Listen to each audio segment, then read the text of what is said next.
Clases magistrales organizado por el Centro de Estudiantes de Filosofía de nuestra casa de estudio. Bueno, en primer lugar, agradecer al Centro de Estudiantes de Filosofía de haberme invitado para estar acá de moderador. Yo soy un estudiante egresado el año pasado y bueno, agradecer ese gesto, ¿no? De tratar también de todavía mantener el vínculo con la universidad y de esa manera también no solo en ese espacio, sino también en futuros espacios poder colaborar, ¿no? Quizá ya no como moderador, sino ya quizá como un futuro ponente. Bueno, voy a dar paso al profesor ponente, el profesor Richard Orozco. En esta oportunidad va a dar su clase magistral sobre Jürgen von Habermas, filósofo alemán, ¿no? Teórico de la escuela de Frankfurt. En esta oportunidad, el profesor, el tema que va a brindar será Habermas y la modernidad como proyecto inacabado.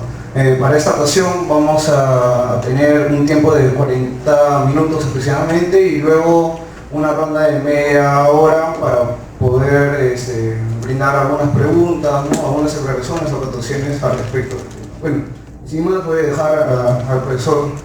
Por favor, recibimos con un fuerte aplauso. Muchas gracias. Yo también quiero agradecer enormemente a los estudiantes que invitaron del consejo. A mí de verdad me emociona y me alegra la iniciativa que tienen los estudiantes de hacer estas cosas. Porque eso dice mucho de la curiosidad intelectual de los estudiantes organizadores y de ustedes aquí presentes, ¿no? Muchos estamos repletos de universidades en este país en donde la gente entiende que la universidad es un lugar para probar cursos, ¿no? Y no entiende esto que estamos haciendo hoy día. Pero acá no apruebas ningún curso, acá no te van a dar, no haces nada por obligación, sino aquí lo hacemos por esa misma razón por la que se movió la filosofía hace 25 siglos, porque nos gusta, nada más. Entonces, aquí estamos todos porque nos gusta. A mí me gusta compartir con ustedes estas cosas y a ustedes les gusta escuchar cosas de filosofía. Y no tenemos ninguna otra razón. Y eso me parece valiosísimo. Por eso cuando el grupo de estudiantes me invitó, y cada año que me ha invitado yo lo he hecho con todo el gusto, porque me encanta este tipo de actividades. Yo voy a hablarles hoy día entonces sobre Habermas y la modernidad como un proyecto inacabado. Yo lo quería titular más bien Habermas y la modernidad fallida.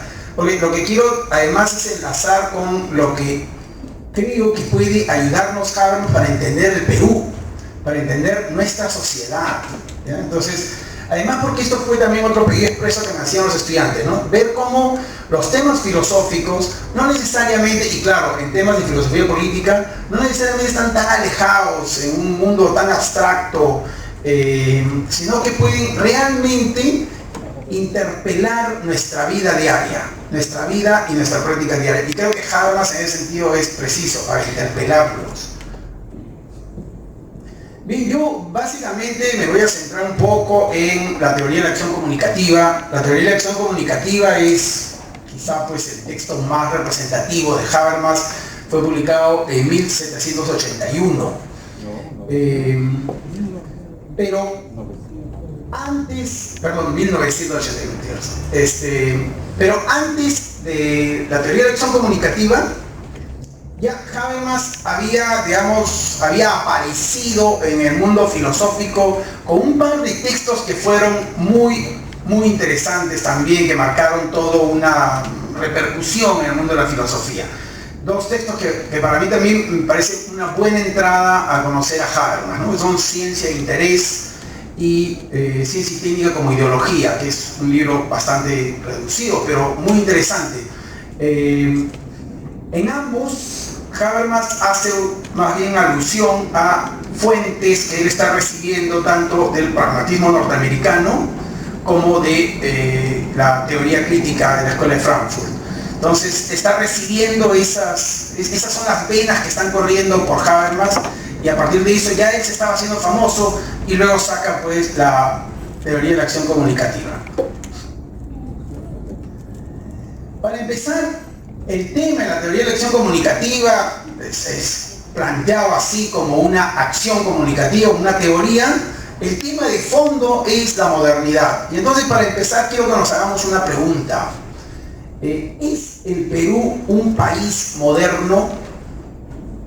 ¿Realmente podríamos decir que somos un país moderno? De hecho, uno de los temas en que los filósofos, y no solo los filósofos, gente en el arte y gente en arquitectura o en muchos ámbitos, en muchas disciplinas de nuestra cultura, un tema que está dando vueltas siempre es si no hemos pasado la modernidad y no nos encontramos ya en un ambiente postmoderno.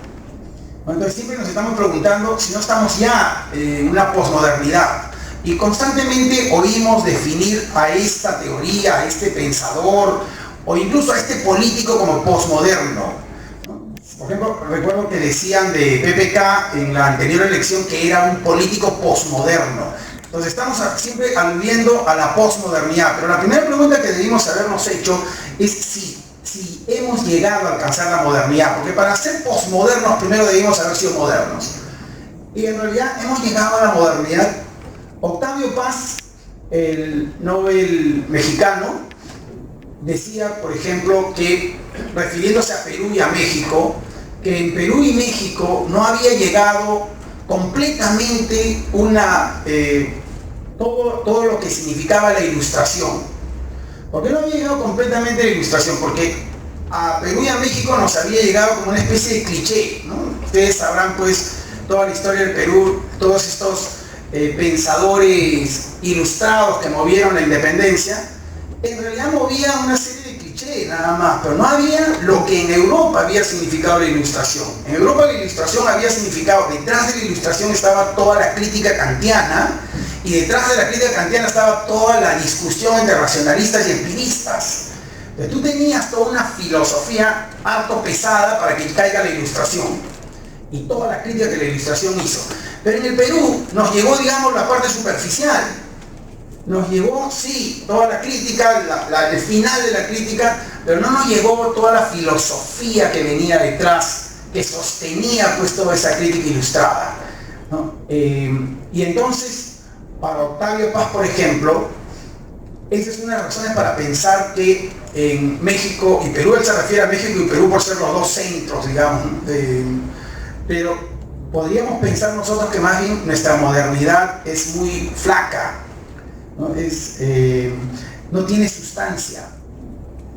Y creo que esa es una de las razones de por qué nuestra modernidad es tan fallida. ¿Qué cosa hace que nosotros nos llamemos modernos? Centros comerciales, nuestras computadoras, nuestro mall, ¿qué hace que seamos una sociedad moderna? Por otro lado, nuestra modernidad nos presenta una cara que más bien es vergonzosa, ¿cierto? La peor expresión de nuestra modernidad obviamente es el tráfico limeño, pero no es solo el tráfico, es solo una de las expresiones, es una expresión cultural, ¿no? Que tiene que ver con simplemente imponerte. El tráfico expresa eso, la necesidad de imponernos sobre otro, ¿no? La necesidad de no empatizar con los demás, ¿no? Yo tengo que imponer mis gustos, mis necesidades, porque yo lo necesito, es mi urgencia. Entonces yo me impongo, yo pongo mi radio a todo volumen, no me importa pues si son las 2 de la mañana, ¿no? Entonces hay formas en que nosotros nos sociabilizamos imponiéndonos. Pues bien, para Habermas, y lo vamos a ver ahora, justamente eso es signo de no haber llegado a la modernidad, porque el signo más importante para Habermas, el signo más importante de la modernidad es lo que él llama nuestra capacidad comunicativa en busca del entendimiento. Eso es modernidad. Modernidad está expresada por nuestra capacidad de buscar entendernos. Si podemos entendernos unos a otros, ¿no? Tú lo que haces por entenderte, eso es modernidad. Entonces, claro, cuando tú buscas imponerte, eso es ley de la selva, en el peor sentido de la palabra, ¿no? Eso no es modernidad. El signo de la modernidad sería nuestra capacidad para dialogar, para entendernos, para tratar de convencerte a ti, ¿no? Eso es modernidad. Entonces, si podemos dialogar, eso sería un país moderno. Pero justamente lo que nosotros vemos es que en nuestro país eso es lo que más escasea, ¿no? Nuestra modernidad, por eso, diría Habermas, no lo dice específicamente para el Perú, pero podríamos retomarlo, nuestra modernidad es una modernidad fallida, o, en sus palabras, nuestra modernidad es un proyecto inacabado, es un proyecto todavía por hacerse. Entonces, mal estamos todavía incluso en pensar en una posmodernidad o en elementos posmodernos en nuestra sociedad. Porque según Habermas, los dos presupuestos de Habermas es que superado el absoluto de la religión y superado el racionalismo que proviene de una filosofía de la conciencia, si nosotros superamos ambos ámbitos, lo que nos queda realmente como signo de la modernidad es eso, nuestra capacidad de comunicarnos en busca del entendimiento. Claro, y la palabra comunicación en Habermas tiene que ver no solo con el uso del lenguaje oral, ¿no? Hay muchas formas de comunicarse, en realidad. ¿Cuál es el argumento central entonces de Habermas? Comprender la modernidad significa explicar las limitaciones de otras explicaciones, ¿no? Eso es comprender la modernidad. Entonces, lo que él hace en teoría de la acción comunicativa es tratar de explicarnos cómo las otras explicaciones de la modernidad no han logrado realmente, digamos, con suficiencia, podernos dar a entender qué cosa es la modernidad. Y cuando hablo de las otras explicaciones, principalmente él va contra Max Weber. Voy a explicarle en un momento cuál era la explicación de Weber y por qué él considera que la explicación de Weber es insuficiente y por qué la explicación de Habermas, o por qué él considera que su explicación sí está mostrándonos mayor suficiencia en la explicación de la modernidad. Esa es una de las cosas que él quiere hacer en todo su argumento, es tratar de mostrarnos las limitaciones de los otros. Pero el segundo argumento también es que él, mediante su acción comunicativa, quiere mostrarnos las patologías de la modernidad. Entonces Habermas piensa que con esta teoría de la acción comunicativa sí podemos entender por qué no somos modernos.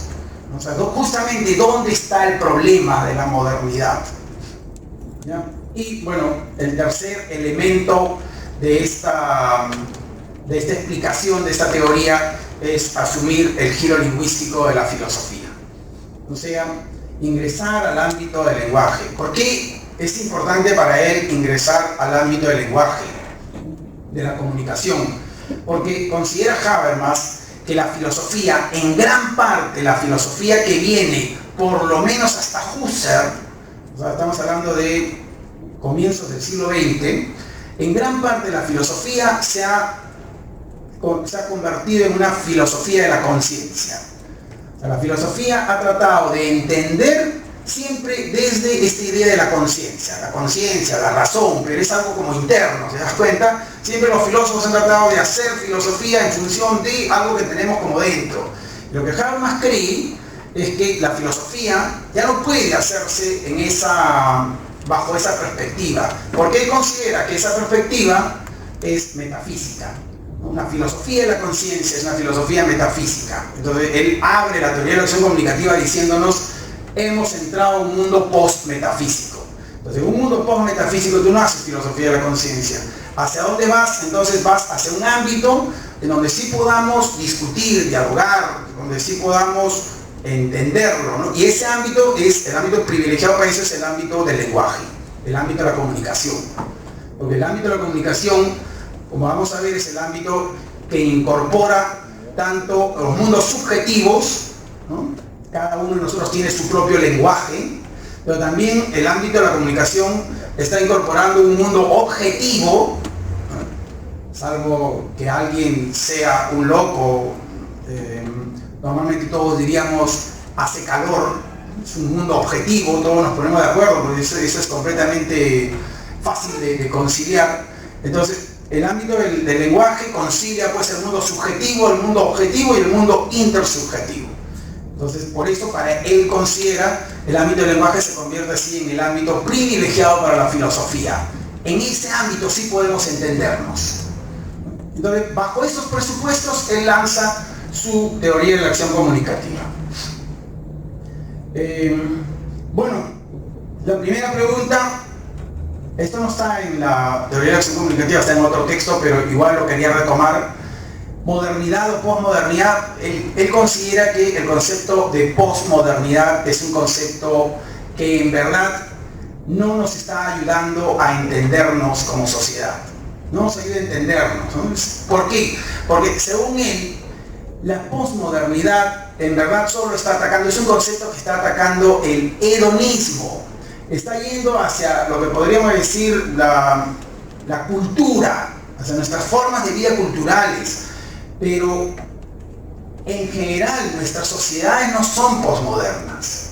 No hay posmodernidad realmente. Lo que ha pasado, dice él, es que nos hemos vuelto mucho más hedonistas, ¿no? Hemos querido gustar más del placer y hemos hasta idealizado el placer. Y a veces a eso lo llamamos posmoderno y nos criticamos. Utilizando la palabra, en realidad la palabra posmoderno ha tenido tal mal uso que ya ahora significa casi todo, ¿no? Richard Rorty decía que él, cuando hacía bastantes años, decía que él era un posmoderno, pero después él mismo se quitó ese cliché, ese adjetivo, porque consideraba que en realidad la palabra posmodernidad se había trivializado, significaba cualquier cosa, ¿no? Entonces, Habermas entiende eso, la palabra posmodernidad ya no nos está ayudando y no nos ayuda realmente a entendernos, no nos ayuda, por ejemplo, realmente a entender por qué nuestra modernidad está fallida. Bueno, para eso Habermas distingue entre cultura y sociedad. Es una distinción que lo vamos a ver más adelante, pero es una distinción importante, distinguir cultura y sociedad. Distinguir el funcionamiento a partir de sistemas, eso es entender sociedad, pero dentro de la sociedad hay una especie de cultura que está formada por lo que llamamos en términos generales la moralidad, la ética, ¿no? Entonces, si distinguimos la cultura y la sociedad, vamos a poder ver que en un sentido la posmodernidad, o quienes han querido hablar de posmodernidad, se han referido solo al ámbito de la cultura. Ya les decía que él lo que quiere hacer es mostrarnos los límites de las otras visiones, y en especial el límite de la visión que Max Weber tiene de la modernidad. Max Weber se había hecho más o menos, la explicación de Max Weber es una explicación que se ha hecho más o menos famosa a comienzos del siglo XX. Y entonces, ¿cómo es la explicación de Max Weber? Según Max Weber, lo que nos ha hecho modernos es que nosotros somos instrumentalistas. Esa es la explicación de Weber, ¿no? Todos somos instrumentalistas.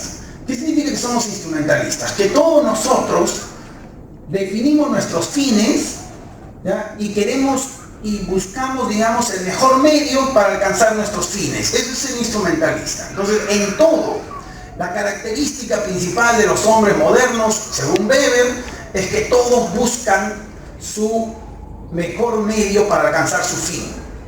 Y nuestro único criterio sería algo así como costo-beneficio. Entonces todo se reduce a eso.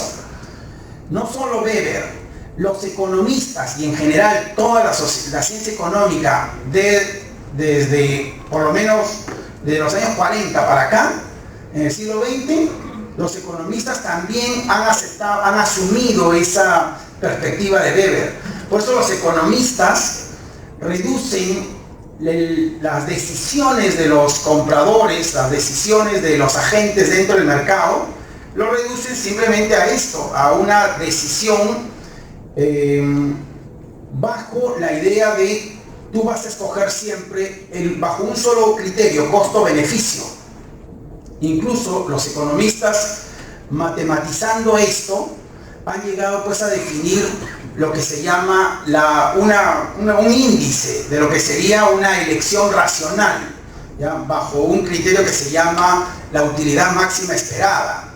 Entonces, se espera que tú tú te debas comportar de esta forma. Entonces se reduce eso matemáticamente y es posible, ¿eh? posible reducir matemáticamente acerca de cuál es tu decisión racional. Entonces Weber y los economistas, digamos, estarían de acuerdo en esta idea, ¿ya? La modernidad significa escoger en base a costo-beneficio, ser instrumentalista. Esto es lo que nos hace ser modernos. Esto es lo que nos diferencia, por ejemplo, de los premodernos. Por poner un caso, miren ustedes, estamos en plena época de elecciones, así que cae a pelo. Ustedes recordarán pues el tema del baguazo, ¿no es cierto? El tema del baguazo, ¿por qué sucedió todo eso? El señor Alan García pensó pues que la mejor forma de ayudar a esas comunidades nativas en la selva era, como ellos tenían una tierra comunal, lo mejor era parcelar esas tierras y darles a ellos su título de propiedad, y con ese título de propiedad ellos pueden adquirir créditos y a partir de créditos pueden hacer negocios. Digamos, la mentalidad que estaba en el señor Alan García y sus asesores es que eso los convertía a estas personas, a estos nativos de la selva, los convertía en modernos. ¿Por qué? Porque claro, estaban pensando que modernidad significa, bajo la perspectiva de Weber y bajo la perspectiva de los economistas, modernidad significa justamente instrumentalizar. Entonces, si tú parcelas y le das un título de propiedad, entonces les permites a ellos instrumentalizarlo. Entonces, esa es la perspectiva que estaba de fondo. Lo que no entendieron, Habermas le diría, es que justamente ahí no has entendido que modernidad no es solo, la modernidad no se reduce solo a la visión instrumentalista. Y ese es el error que Habermas le critica a Weber y que Habermas le critica a los economistas. Es que ser moderno no significa solo ser instrumentalista. Ahí lo que les decía, elegir la utilidad máxima. ¿Qué es ser moderno? Dice Habermas. ¿Qué es ser racionalmente moderno? En realidad, ser racionalmente moderno significa mucho más que instrumentalizar. Significa ser capaz de presentar las pretensiones de validez. Esto es ser moderno. Lo voy a explicar ahorita con mayor detalle, pero en términos sintéticos, eso es ser moderno. Ser capaz de presentar nuestras pretensiones de validez. O sea, ser capaz de decir por qué hago esto, por qué creo que es válido esto, ¿no? Haga lo que haga. Ahora, vamos a ver que eso, ser capaz de presentar nuestras pretensiones de validez, tiene tres formas de presentarse. Supongamos el caso de un señor que está encaminándose con su auto a las 3 de la mañana. Y a las 3 de la mañana se encuentra con una luz roja y no hay nadie, ningún peatón y ningún otro vehículo. Pero este señor se detiene. La pregunta que tendríamos que hacer es ¿por qué se detiene? Bajo la visión instrumentalista, este señor sería un loco. ¿A qué te vas a detener? No hay ningún otro peatón, no hay ningún otro vehículo. ¿Por qué te detienes? ¿Por qué tienes tu auto en una luz roja? Una luz roja a las 3 de la mañana, nadie la respeta. ¿Para qué te vas a detener el auto a las 3 de la mañana? Lo que Habermas nos diría es que, sin embargo, ese señor ¿sabes por qué se está deteniendo? Porque no quiere ser instrumentalista. Porque tiene otro elemento que el instrumentalismo no está recogiendo. ¿Saben por qué se detiene? Porque quiere respetar la norma. ¿Y cuántas acciones de nuestra vida lo hacemos porque queremos respetar normas? No por obtener nuestro beneficio inmediato. Entonces, el problema de Weber y los economistas es que no están reconociendo que en nuestra vida sí hay acciones que están guiadas por respeto a las normas. Entonces, este tipo de acciones son diferentes de la visión instrumentalista. O sea, Habermas sí admite que gran parte de nuestra modernidad es acciones guiadas por este instrumentalismo. Él llama a eso acciones con arreglo a fines. Hay muchas acciones en nuestra vida que son con arreglo a fines. Pero hay acciones en nuestra vida que no son con arreglo a fines, que son simplemente por acuerdo a normas, están guiadas por acuerdo a normas. Y lo que Habermas cree es que ese tipo de acciones es un tipo de acción importantísima para hacer sociedad. Porque si las sociedades se reunieran solo por gente que busca estratégicamente cumplir sus fines, nuestras sociedades serían pues fáciles, un cascarón de huevo que se destruirían. O sea, lo único que nos estaría haciendo sociedad o nación sería la coincidencia. Y entonces eso se derrumba pues en un ratito. Pero gracias a Dios hay gente que sí quiere cumplir las normas. Y seremos pocos, pero esa gente son los que sostiene este país. Es querer cumplir las normas. Entonces este es otro tipo de racionalidad. No es una racionalidad instrumental y no puede ser explicada bajo el instrumentalismo. Y Habermas explica una tercera forma de ser racional, que no es buscar tus fines, tampoco es cumplir tus normas. La tercera forma de ser racional es ser auténtico. Él lo llama racionalidad dramatúrgica. Significa, en el fondo significa querer sentirte bien contigo mismo. ¿Por qué están ustedes aquí? Ninguno de ustedes tiene una razón instrumental para estar aquí. Aquí no te van a dar ningún premio, ni vas a obtener mejor nota. No hay nada acá para que tú estés aquí. ¿Por qué estás aquí? No estás cumpliendo una norma. Estás simplemente porque quieres sentirte bien contigo mismo. Eso, diría Habermas, también es ser racional, eso no es ser loco.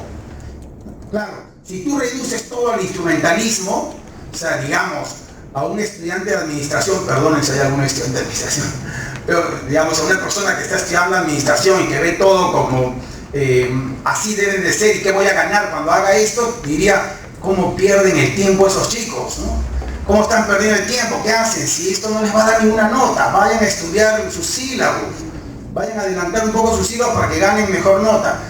Bueno, es que es otra visión, pero no es loco, es perfectamente racional que tú quieras estar aquí para gozar de un momento de filosofía, para discutir cosas de filosofía. Entonces Habermas diría, esa es una tercera forma de ser racional que no lo está considerando el instrumentalismo, ¿no? Es lo que él llama la racionalidad dramatúrgica. El ejemplo de él es ir a conversar con un amigo.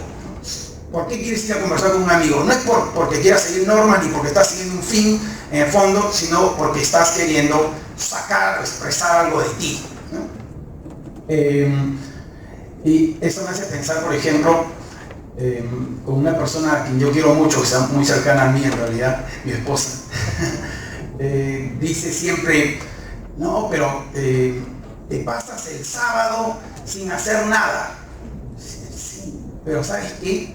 A mí me parece, más bien, en mi crítica con ella, porque ella es, digamos, una persona donde todo en la agenda tiene que estar haciendo algo, y eres una persona importante porque en tu agenda dice que tienes 10 cosas por hacer. Bueno, mira, ¿sabes qué? A mí me encanta que en mi agenda no haya nada por hacer, y eso me parece importante.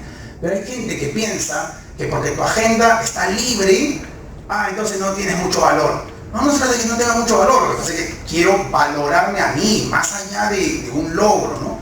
Pero te das cuenta, es una forma distinta de ver lo valioso que hay en la vida. Pero eso no nos hace ni premodernos, ni nos hace locos, esquizofrénicos, ¿no? No somos eso, simplemente queremos valorar un poco más lo nuestro. Bueno, y Habermas lo reconoce, entonces Habermas dice, ser moderno significa esas tres formas de racionalidad. Ahora, lo que Habermas cree es que en realidad en la acción comunicativa es el corazón mismo de una sociedad, ¿no? Y ahí está el problema de la sociedad peruana. Bueno, es cierto que también puede haber problemas económicos, pero los problemas económicos en realidad no son tan grandes como a veces pensamos. Los problemas económicos, no es tan grande el problema económico como ese problema moral en nuestra sociedad, ¿no? El problema del mundo de la vida. Este es un problema muchísimo más serio que el problema económico. Bueno, los criterios en estos mundos son para que tengamos pues una buena acción comunicativa. Nosotros tendríamos que considerar tres criterios importantes. En primer lugar, que la verdad de nuestras descripciones, ¿no?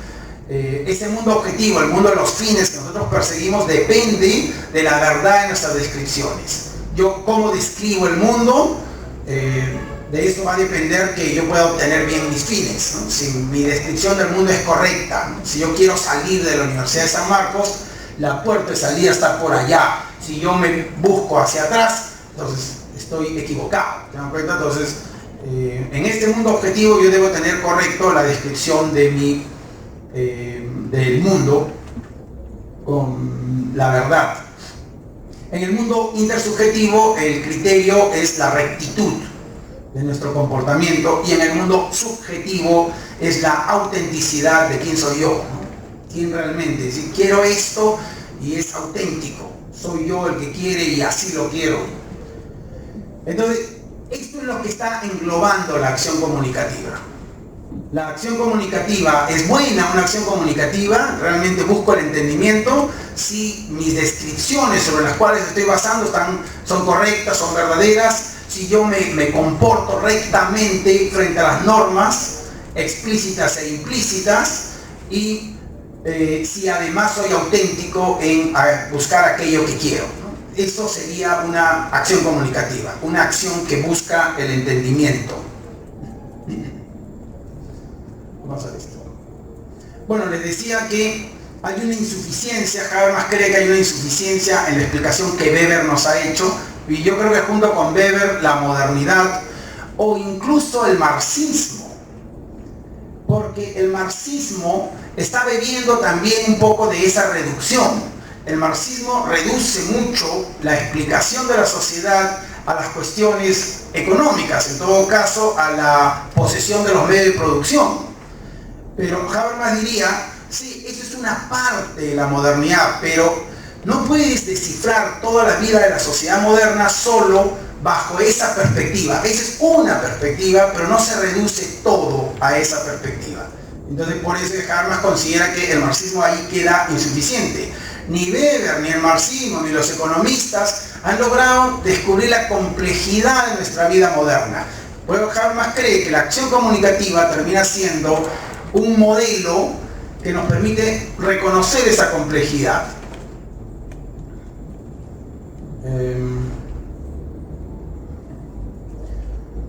Bueno, Habermas critica también estos modelos de organización social que se reducen solo a lo funcional, porque esos modelos que intentan explicar la sociedad bajo el funcionalismo, por ejemplo,